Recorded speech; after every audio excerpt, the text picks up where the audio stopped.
ሰላም ተማሪዎች እንዴት ናችሁ? ሳሙኤል ነኝ ከቢኤም ቨርቹዋል አካዳሚ። ዛሬ በአዲስ ሌሰን ነው የመጣሁት። ሌሰናችን ከባለፈው የቀጠለ ነው፣ ግን ዳይናሚክስ ፓርቱ ላይ ፎከስ የሚያደርግ ነው ማለት ነው። ፍሉይድ ስታቲክስ ላይ ስለ አርኪሜድ ፕሪንሲፕል፣ ስለ ፓስካል ፕሪንሲፕሎችን አይተን ነበረ።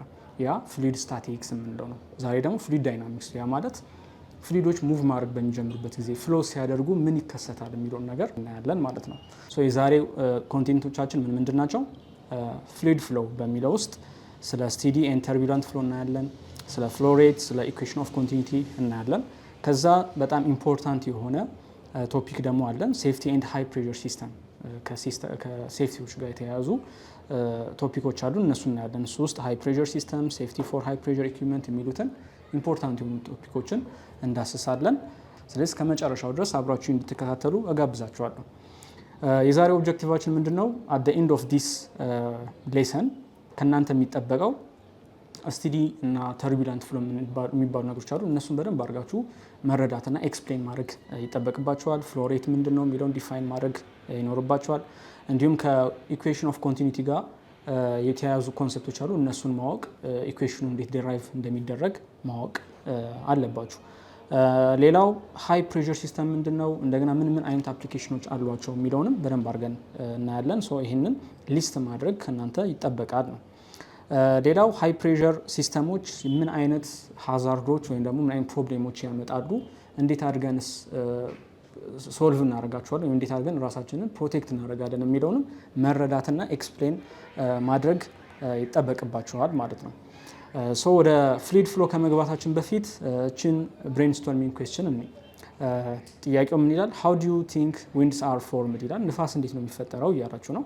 ስለዚህ እንዴት የሚፈጠር ይመስላችኋል? በጣም በዕለት ተዕለት ኑሯችን ውስጥ የምናገኘው ነገር ነው ንፋስ ማለት አይደለ?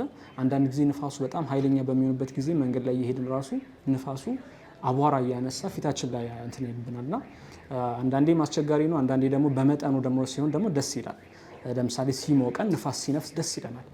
ይሄንን ንፋስ ምንድን ነው የሚፈጥረው፣ እንዴት ነው የሚፈጠረው የሚለውን ነው የጠየቃችሁ። ስለዚህ ቪዲዮውን ፖዝ አድርጉና መልሱን ለራሳችሁ መልሱ።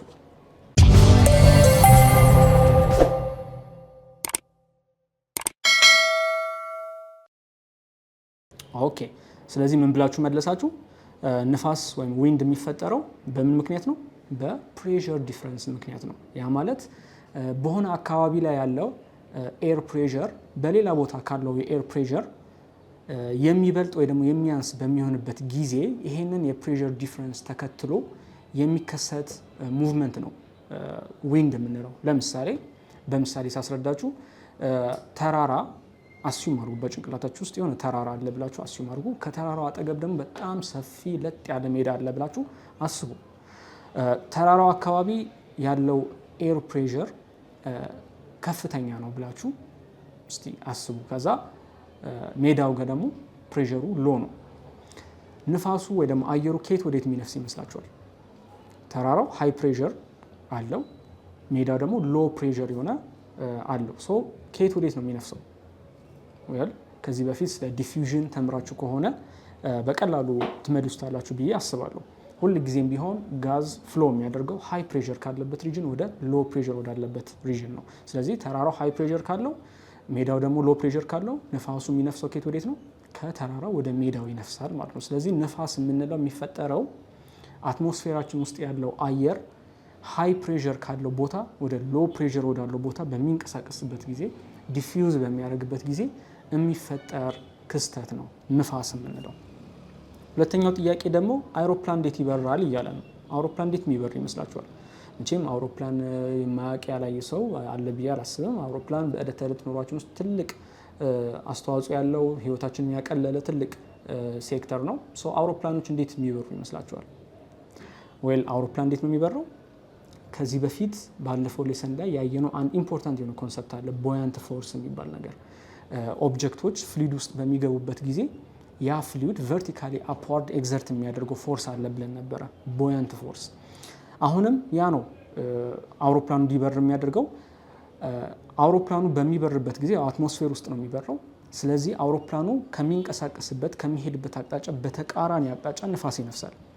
በሚነፍስበት ጊዜ የተወሰነው ንፋስ ምንድነው የሚያደርገው? በአውሮፕላኑ ክንፍ ስር አኪሙሌት ይሆናል። የአውሮፕላኖች ክንፍ አይታችሁ ከሆነ ስፔሻል የሆነ ስትራክቸር አላቸው። ከፊት ለፊት ከአውሮፕላኑ የክንፉ ከፊት ለፊት ያለው ፓርት በልጅ ያደርግና ሰፋ ብሎ ከኋላ ላይ ደግሞ ሾጠጥ ያለ ቀጠን ያለ ስትራክቸር ነው ያለው። ይሄ ሆን ተብሎ ነው ዲዛይን ሲደረግ አውሮፕላኑ ይሄ ሆን ተብሎ ይገባልበታል ማለት በስትራክቸሩ ላይ። ይሄም ደግሞ ጠቀሜታው ምንድነው? ከፊት ለፊት የሚመጣውን አየር ክንፉ ተቀብሎ ከክንፉ ስር ያከማቸዋል። ከስር የሚከማቸው አየር ፍሉይድ ነው፣ ጋዝ ማለት ፍሉይድ ነው ብለናል። ስለዚህ ወደ ላይ ፑሽ የሚያደርግ ቦያንት ፎርስ ኤግዘርት ያደርጋል ከስር አኩሙሌት ያደረገው ጋዝ ማለት ነው ወይም አየር። በዚህ ጊዜ የአውሮፕላኑን ክንፍና ክንፍ ይዞ ወደ ላይ የሚገፋው ከስር ያለው አየር ኦብጀክቱ ወይም አውሮፕላኑ በግራቪቲ ተስቦ ወደ መሬት እንዳይወድቅ ያደርገዋል። ግራቪቲ ወደ ታች ይስበዋል። ቦያንት ፎርሱ ደግሞ ክንፉ ጋር አኩሙሌት ያደረገው ጋዝ ኤግዘርት የሚያደርገው ቦያንት ፎርስ ደግሞ አውሮፕላኑ ወደ ላይ ይገፋዋል። ስለዚህ ባላንስ ሆኖ አውሮፕላኑ አልቲቲዩዱን ጠብቆ ይበራል ማለት ነው።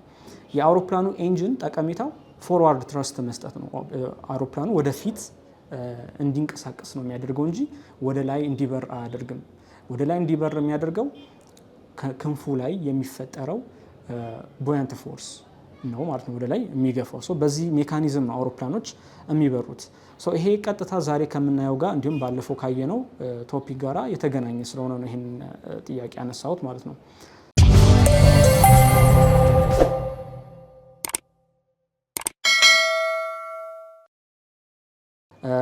ወደ ኢንትሮዳክሽናችን ስንገባ ፍሉይድ ፍሎ ምን ማለት ነው? ፍሉይድ ፍሎ ምን ማለት ነው? ከስሙ መረዳት እንደምችለው ኢትስ ዘ ፍሎ ኦፍ ፍሉይድ። ፍሉይዶች ፍሎ በሚያደርጉበት ጊዜ ምን ይፈጠራል የሚለው ነው ዛሬ የምናየው ማለት ነው። ፍሉይዶች ፍሎ የሚያደርጉት ምን ብለናል? ከሃይ ፕሬሸር ሪጅን ወደ ሎ ፕሬሸር ሪጅን ነው። ስለዚህ ቀደም ንፋስ ብለን ያየነው ለምሳሌ አንዱ ፍሉይድ ፍሎ ነው ማለት ነው። ፍሉይዶች ፍሎ የሚያደርጉት ዲው ቱ ፕሬሸር ዲፍረንስ ነው ብለን ማጠቃለል እንችላለን። ሌላው በጣም ኢምፖርታንት የሆነው ቶፒክ የመጀመሪያው ቶፒካችን ስቲዲ ኤንድ ተርቢለንት ፍሎ የሚለው ነው። ስቲዲ ኤንድ ተርቢለንት ፍሎ በሚለው ውስጥ ሁለቱን ለብቻ ለብቻ ነው የምናየው።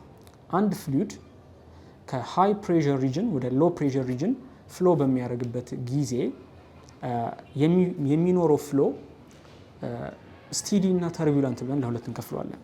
ስቲዲ ፍሎ ወይም በሌላ ስሙ ላሚናር ፍሎ የምንለው መቼ ነው? አንድ ፍሉይድ ለምሳሌ ውሃ ብንወስድ አንድ ውሃ በሆነ ቱቦ ውስጥ በሚፈስበት ጊዜ በውሃው በየትኛው ቦታ ላይ የሚኖረው የውሃው ቬሎሲቲ ኮንስታንት ከሆነና አንድ ቦታ ላይ ያለው ቬሎሲቲ በሌላ ቦታ ካለው የውሃው ቬሎሲቲ ጋር እኩል ከሆነ ያንን ስቲዲ ፍሎ እንለዋለን። በሌላ አነጋገር እዚህ ጋር ከስር የምታዩት ፒክቸር አለ። በጣም የሚያምር በጣም ካልም የሆነ ፒክቸር ነው። ወንዙ ቀስ እያለ ነው እየፈሰሰ ያለው እና እንደምታዩት ሞር ኦር ለስ ምንም አይነት ተርቢለንስ የለም። ውሃው ስሙዝሊ ነው ፍሎ እያደረገ ያለው እና እንደዚህ አይነት ፍሎ ነው ስቲዲ ፍሎ የምንለው። ስለዚህ አሁን እዚህ ጋር ወንዙ ላይ ሁለት ፖይንቶችን ሰሌክት ብናረግ ለምሳሌ እችን ፖይንት ኤ ብንላት፣ ከዛ ከታች ደግሞ ወንዙ ላይ ወደ ታች ወረድ ብለን ደግሞ የሆነች ፖይንት ብንመርጥ እችን ደግሞ ፖይንት ቢ ብንላት፣ ይሄ ፍሎ ይሄ የወንዙ ፍሰት ስቲዲ ወይም ላሚናር ነው የምንለው አንደኛው መቼ ሲሆን ነው? ፖይንት ኤ እና ፖይንት ቢ ጋር ያለው ቬሎሲቲ እኩል ሲሆን፣ ያ ማለት ፖይንት ኤ ጋር ያለው ቬሎሲቲን ቪኤ ብንለው ውሃው ፖይንት ኤ ጋር የሚፈሰው በቪኤ ያህል ቬሎሲቲ ቢሆን፣ ፖይንት ቢ ጋር ደግሞ ያለው ቬሎሲቲ ቪቢ ከሆነ ዜን ቪኤ እና ቪቢ እኩል ሲሆኑ ይዛኔ ስቲዲ ፍሎ ይፈጠራል። ይሄ አንዱ ክራይቴሪያ ነው። ሁለተኛው ክራይቴሪያ ደግሞ ፖይንት ኤም ፖይንት ቢም ጋር ያለው ቬሎሲቲ ዊዝ ሪስፔክት ቱ ታይም ኮንስታንት ሲሆን፣ ያ ማለት የሆነ ጊዜ ላይ መጨመር የሆነ ጊዜ ላይ የሚቀንስ አይነት ቬሎሲቲ ሊኖር አይገባም። ዊዝ ሪስፔክት ቱ ታይም ኮንስታንት መሆን አለባቸው ቪኤን ቪቢም ማለት ነው። እነዚህን ሁለቱን ክራይቴሪያ ካሟላ ፍሎ ስቲዲ ወይም ላሚናር ፍሎ እንለዋለን ነው። የዚህ ደግሞ ተቃራኒው ተርቢለንት ፍሎ ወይም ነን ላሚናር ፍሎ እንለዋለን። ይሄ ፍሎ የሚከሰተው በብዛት በምን ጊዜ ነው? ፈሳሹ ለምሳሌ ውሃው የሚፈስበት ኮርሱ ተዳፋት ቁልቁለት አይነት ካለው ውሃው የሆነ ሰዓት ላይ ቁልቁለቱ ላይ በሚወርድበት ጊዜ ላይ ስፒድ አፕ ያደርጋል። ከዛ ዳገት ደግሞ ካለው ስሎ ዳውን ያደርጋል። እንደዚህ አይነት ፓዝ ካለው እንደዚህ አይነት ኮርስ ካለው ውሃው ተርቢለንት የሆነ ፍሎ ይኖረዋል ማለት ነው። ሶ እዚህ ጋር የምታዩት የሆነ ፒክቸር አለ በቀኝ በኩል በጣም የሚያምር ጫካ በግራና በቀኝ ይታያል። መሀል ላይ ደግሞ ውሃው ይፈሳል እና ፍሰቱን ካያችሁ መጀመሪያ ላይ ካለው ፍሰት በጣም የተለየ ነው። የመጀመሪያው ስሙዝ የሆነ ፍሰት ነው ያለው።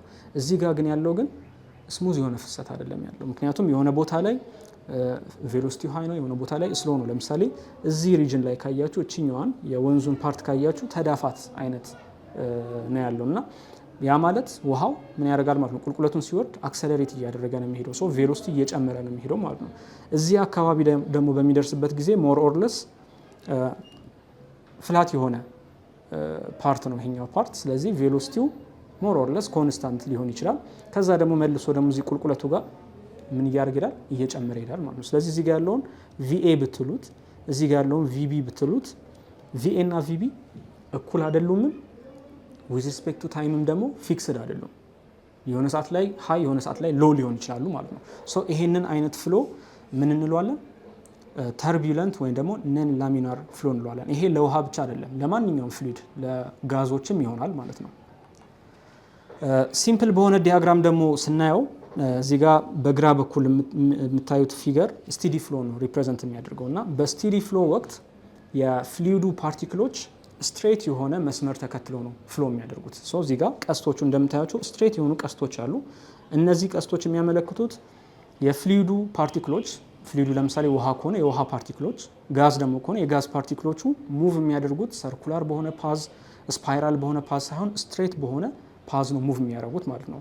እነዚህን ስትሬት የሆኑ ፓዞች ምን እንላቸዋለን? ስትሪም ላይን እንላቸዋለን። ሶ ስትሪም ላይን የምንላቸው የፍሉይዱ ፓርቲክሎች ስትሬት በሆነ መንገድ ወይም ፓዝ ሙቭ በሚያደርጉበት ጊዜ የሚፈጠር ፍሎ ስትሪም ላይን ይባላል። ስትሪም ላይን ይባላል። ሌላው ደግሞ ምንድነው? ስቲዲ ፍሎ የሚፈጠረው በብዛት የፍሉይዱ ፍሎ የሚያደርግበት ቬሎሲቲ ሎ ሲሆንና ፓይፑ ወይ ደግሞ ፈሳሹ የሚፈስበት ቱቦ ለምሳሌ ዳይሜንሽኑ ወይ ደግሞ ስፋቱ በጣም ስሞል ሲሆን ነው። ስለዚህ የፍሉይዱ ቬሎሲቲ ሎ ሆኖ ዲያሜትሩ ደግሞ የፓይፑ ዳያሜትር ደግሞ ስሞል ከሆነ ይሄ ላሚናር ፍሎ የመፍጠር ከፍተኛ ቻንስ አለው።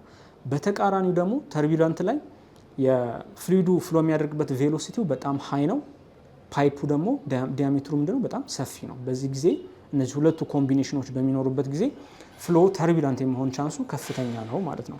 ተርቢለንት ፍሎ በቀኝ በኩል እንደምታዩት ልክ እንደ ስቲዲ ፍሎ ስትሬት በሆነ ፓዝ አይደለም ፓርቲክሎቹ የሚሄዱት። እንደምታዩት ስፓይራል አለ፣ እንደገና ደግሞ ፕላስ ከርቭድ የሆኑ ፓዞች አሉ፣ እንደገና ስትሪም ላይኖች እርስ በርሳቸው ክሮስ ይደራረጋሉ እዚህ ጋር እንደምታዩት። ስለዚህ እንደዚህ አይነት ፓዝ የሚኖረው ከሆነ ፍሎ ተርቢለንት ነው። ስቲዲ ላይ ግን በሚሆንበት ጊዜ ስትሬት የሆኑ እርስ በርሳቸው ክሮስ የማይደራረጉ ስትሪም ላይኖች ይኖሩናል ማለት ነው። ስለዚህ ተማሪዎች እዚህ ለሰን ላይ ነበረን ቆይታ ይሄን ይመስል ነበረ። እስከ ቪዲዮ መጨረሻ ድረስ አብራችሁኝ ስለነበራችሁ ከልብ አመሰግናለሁ። ቢኤም ቨርቹዋል አካዳሚ የምን ጊዜም ተቀዳሚ ምርጫችሁ እንዲሆን እያሳሰብኩ ዩቲዩብ ቻናላችንን ላይክ፣ ሼር፣ ሰብስክራይብ ማድረግ አትርሱ። እስከሚቀጥለው ሌሰን ድረስ መልካም ቆይታ ይሆንላችሁ።